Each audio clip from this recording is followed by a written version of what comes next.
What's depressing? What's depressing? What's depressing? This haircut, everything. What isn't depressing? Okay, I want to watch this short video on what really caused the Great Depression, because there are a lot of people who are talking about the Great Depression 2.0 who are like, oh God, it's the 1920s into the 1930s all over again. I'm Mr. Beat. Well, I'll tell you what's depressing. We're still in a pandemic. It's a global public health crisis, and millions have died from COVID-19. It was all the flappers. It was too much flapping. Over the past year. But there's also been a terrible economic crisis. Most of the world has been in a serious recession. What the heck do you want? I love that his videos look like, I don't know. It looks like it would be some shit that the Wiggles did, right?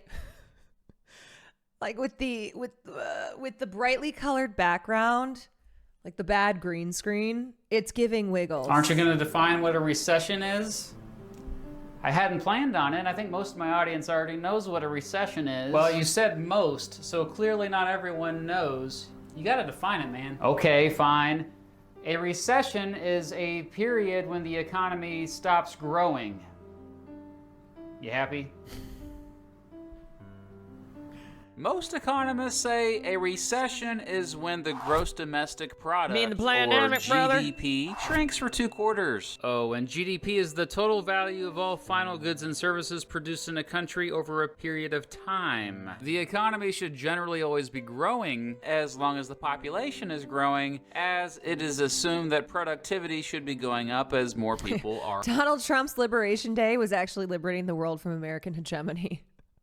alive to produce. Skyx better than Gal Gadot. Yeah, that's bad. During recessions, people stop buying stuff, so companies stop producing stuff, so they lose money and have to fire workers. Well, this leads to higher unemployment, lower income, and even less people buying stuff. This all leads to a vicious cycle. Well, if people aren't spending their money, then companies aren't making money. And if companies aren't making money, then they have to fire workers. And then workers without a job, they're not making money, so they're not spending money. And if they're not spending money, then the companies lose money. And if the companies lose money, then they have to fire their workers. And if the workers are fired, they don't have money, so they're not spending their money. And so if people aren't spending their money, then companies they don't have money. And so they have to fire more workers, and then more workers don't have money. And there are even more people who can't afford to spend their money. And even if more people can't spend their money, then now these companies, they're not making any money, so they may have to shut down. They're going bankrupt, and then next thing you know, everybody has no money.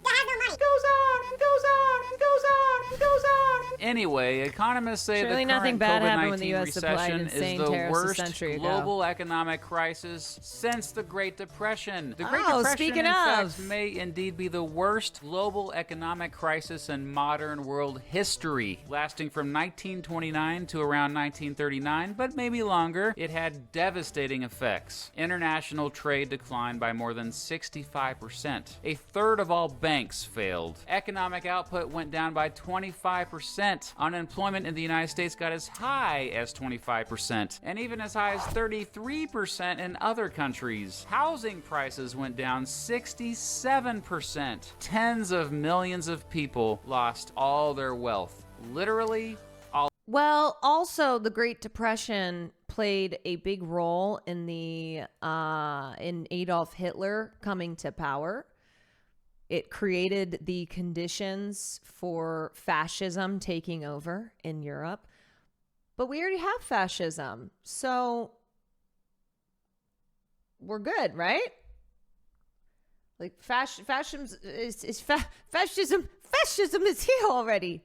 So deteriorating economic conditions that lead to fascist ideology and parties taking over. Well, we got that, so that's a good thing, right?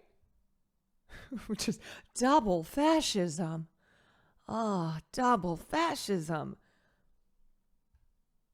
All of it. Imagine being a 60-year-old man and building up wealth your entire life, working your butt off, only to see all of it gone. And you have to start all over from scratch. Tens of millions found themselves in... How the tens of millions of people lost their wealth? How big was the population back then? He can't say that and then not tell us that. The population in the 1920s was about a third of what it is now. So little over 100 million people. So yeah, tens of millions of people. I mean, tens of millions of people losing everything today, with the size of the U.S. being like 330 million people. That's very bad. But especially in the 1920s, when the population was a third of what it is now. In this position. Anyway, long story really short, ever since the Great Depression, governments around the world have been much more involved with trying to rescue economies and give direct aid to citizens to cope during recessions. But what caused the Great Depression? I mean, we know what caused the current COVID-19 recession. It's in the name, COVID-19. COVID-19! COVID-19! It's more cut and dry.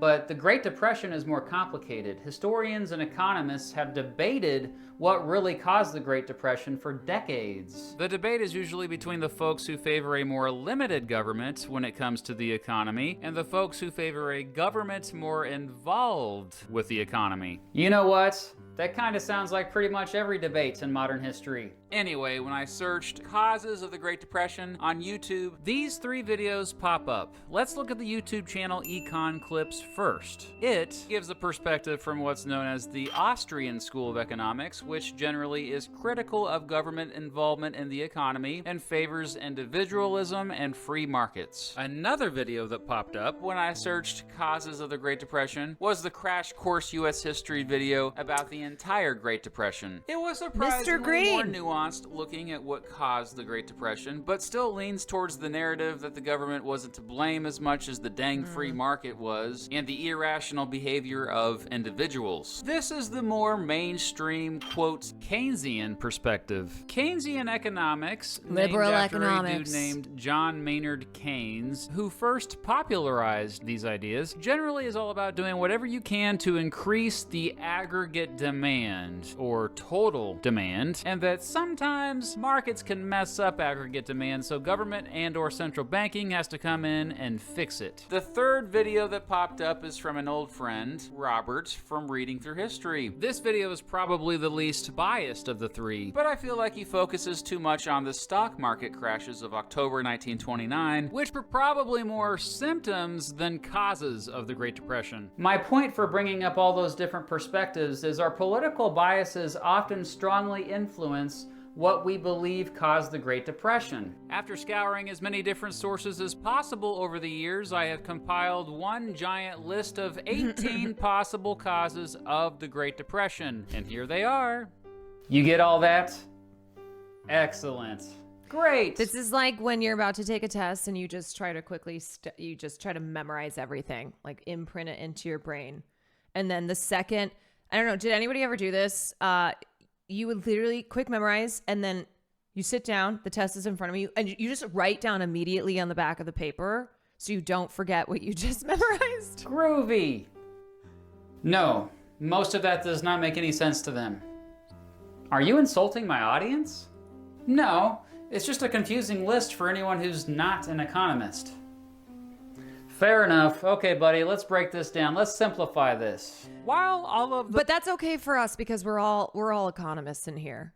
So we're good. those causes are correct to a certain degree, some are less credible than others. Plus, some of these can be combined and are definitely related. And I do get that this list might be overwhelming, especially if you're an 8th grade American history class watching this right now. And so I come up with another top 5 list, baby. Woo! Heck yeah, let's do this.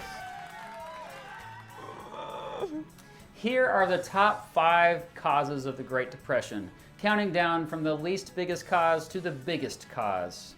Number 5, an unstable banking system. Between 1930 and 1933 alone, around 9,000 banks failed in the United States. Hey, lady, you got any money in the Oh, bank? It's a Wonderful Life. This is a pickle. All right, now what happened? How did it start? Well, how does a thing like this ever start? All I know is the bank called our loan. When? About an hour ago, I handed over all our cash. All of it? Every cent of it, and still was less than we owed them. Holy mackerel. And then I got scared Top 10 Great Depression moments. to us and closed the doors. I was just talking to old man Potter, and he's guaranteed cash payments to the bank. The bank's going to reopen next week. But, George, I got my money here. Did he guarantee this place? Well, no, Charlie, I didn't even ask him. We don't need Potter over here. And I'll take mine now. Potter. No, but you're thinking of this place all wrong, as if I had the money back in a safe. The money's not here. Watch Your money's Mojo in Lady Joe's speak. house. That's right next to yours. And in the Kennedy house, and Mrs. Maitland's house, and 100 others.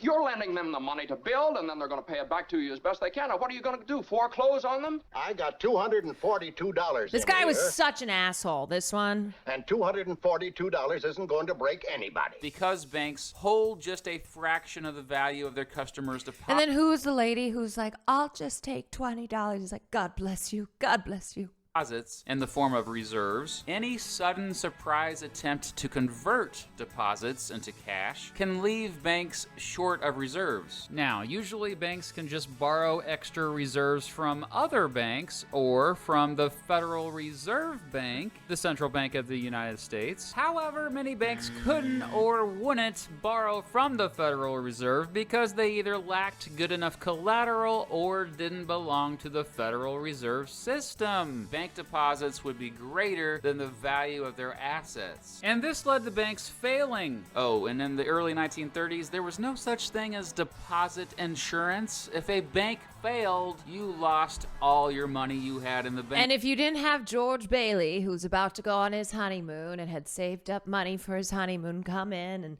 hand out the money for his honeymoon to you, the people who had money in his Bailey Building and Loans or whatever it was called, then you were screwed.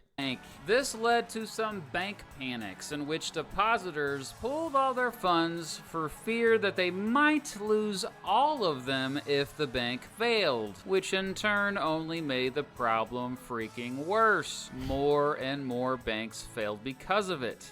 Number 4, asset. Yes, so the money supply contracted. There was less money in circulation. Made it difficult for more Americans to get credit. You need credit for purchases. You need credit to start things like businesses. And that all snowballed, and that led to the stock market crashing. Bubbles. First of all, an asset is any owned... But can't they just print more money? That's what they do. Can't they just print more? resource that has value with the expectation that it will have a future benefit. An asset bubble is when asset prices rise to unrealistic levels in a short amount of time, meaning the assets aren't really worth that much, yo. They be inflated. Can't lose money on your inflated assets if you don't have any assets. You know what I mean? Putting the ass in assets. You know, like a bubble? This happened quite a bit during the 1920s. The stock market is a perfect example of this. Many forget that there was also quite a real estate bubble during that time, and much of that was due to easy access to credit, meaning it was easy for folks to borrow lots of money. But we'll get to that more here in a bit. Number 3, increasing tariffs and other taxes when people were struggling. Look. Does that sound familiar? Are people struggling right now and their taxes and tariffs are increasing? I get why President Herbert Hoover raised tariffs and taxes in those early years of the Great Depression. He raised taxes to try to balance the budget during a time when the economy was contracting. This was when we were still on the gold standard, okay? He signed the Hawley-Smoot Tariff Act to boost falling agriculture prices, which had been crippling farmers for years. In 1930, the Republican-controlled House of Representatives, in an effort to alleviate the effects of the Great Depression, passed the a tariff bill, the Hawley-Smoot Tariff Act, which anyone raised or lowered, raised tariffs in an effort to collect more revenue for the federal government. Did it work? Anyone? Anyone know the effects? No. It did not work, and the United States sank deeper into the Great Depression. Yeah, the Hawley-Smoot Tariff Act is one of the worst laws in American history. It led to trading partners retaliating by raising their tariff rates and ultimately froze international trade, causing companies' sales to drop. So a lot of people have been sharing the clip from Ferris Bueller in the wake of the Donald Trump tariffs. Everywhere, basically raising taxes of any kind. during a Meanwhile, that actor, isn't he MAGA? Yeah, he's such a fucking douche. Recession is one of the worst things you can possibly do. And fortunately, since then, governments have learned not to repeat the same mistakes. Number Such a beautiful two, word. too much money supply in the 1920s and too little in the 1930s. Both the Austrian school folks and Keynesian folks agree that the Federal Reserve deserves at least some of the blame for the Great Depression. Well, I think it deserves a lot of the blame. First of all, during the 1920s, it implemented an easy credit policy. It expanded the money supply. It gave too much money to banks, which in turn gave too much money to companies and consumers. This policy led to an unsustainable credit-driven boom and therefore an asset bubble. Remember that? We mentioned that earlier. And then, in the early years of the Great Depression, particularly 1930 to 1932... Excuse me, we call it the Great Liberation. It's the most beautiful liberation. You're going to be so liberated, folks. Trust me. It's going to be big. It's going to be beautiful. You're going to be so liberated. You won't even know what to do with how liberated you are. The Federal Reserve did not help the banks suffering from bank runs. It contracted the money supply exactly when it shouldn't have. Sure, it was trying to preserve the value of the dollar, with the dollar still being tied to the value of gold, but we now know that did much more harm than good. And this last one is related to number two, of course. Number one, too much credit in the 1920s and too little credit in the 1930s. It's well known that the expansion of credit, buy now, pay later, got a little out of control during the 1920s. For the first time, millions of Americans were buying stuff with money they didn't have, but simply borrowed. They were buying new appliances, radios, cars, and Women be shopping. That's how the Great Depression happened, everybody. Women who always be shopping. They went shopping and the economy collapsed. other stuff, using installment plans, paying a small percentage down, and the rest over a period of months or years. By the end of the 1920s, 80% of radios and 60% of cars were paid for on credit. Americans even bought stock using borrowed money, for crying out Women loud. more like This practice was Elman. called buying on margin. All this buying on easy credit also led to the aforementioned asset bubbles. But then, once the Great Depression started, there was an overreaction. The Federal Reserve raised interest rates when they probably should have lowered them. There was a credit crunch, meaning it was hard to borrow to invest in new ventures that would lead to economic growth. So there was less investment, which led to lower consumption, which led to lower production, and thus lower wages, and thus decreased demand, and even lower prices, and economists, by the way, call this a deflationary spiral. These credit crunches led to lots of bankruptcies during the Great Depression. So ever since, economists have constantly been trying to find that balance. And as Okay, so now the economy is in a better position than it was during the Great Depression. So I don't want to fearmonger y'all and say we are certainly going to experience the Great Depression 2.0. The impact of these tariffs, these big and beautiful tariffs, it's still uncertain. But it certainly, the high likelihood of this leading to an economic slowdown because of the higher prices that are going to be falling on consumers, it is going to then result in a cutback on spending. It could impact jobs. So I think it is safe to say that the tariffs are not going to lead to good. Caroline, do you have finance economy background? Hell fucking no. I was a theater, French, and international studies major, which meant that I studied abroad. No. I took economic classes when I was in college, But no, I do not have a finance and economy background. I am simply a theater kid. Yeah. I have an MBA actually, and it's called My Big Ass. You know what I mean? You know what I'm saying? I got one of those. I'm so sorry. I need to end stream soon. As we saw with the Great Recession of 2008, that balance was off quite a bit again in the years before it, as it felt like the 1920s. It's not an easy thing to figure out, even for the experts. No, honestly, I just try to read, and I also consult people who are a lot smarter than me and who can break things down in a way that I can then try and break things down for chat. No, that's it's I have no background in finance aside from being a woman, and women be shopping, you know what I mean? So no, I have no professional experience, no degree. I'm just here talking. So in conclusion, while there is no consensus among He's great. I do love Mr. Beat. historians and economists regarding the exact causes of the Great Depression, perhaps this top 5 list will be a compromise to bring those monetarists and the Austrian school and Keynesians together. Because dang it, both sides are right to a certain degree, so congratulations to everyone. Here is my monthly shout out to all of them who donate at least $10 or more to the channel each. Yeah, also don't forget my financial advice. Buy high, sell low. Okay, buy high and sell low.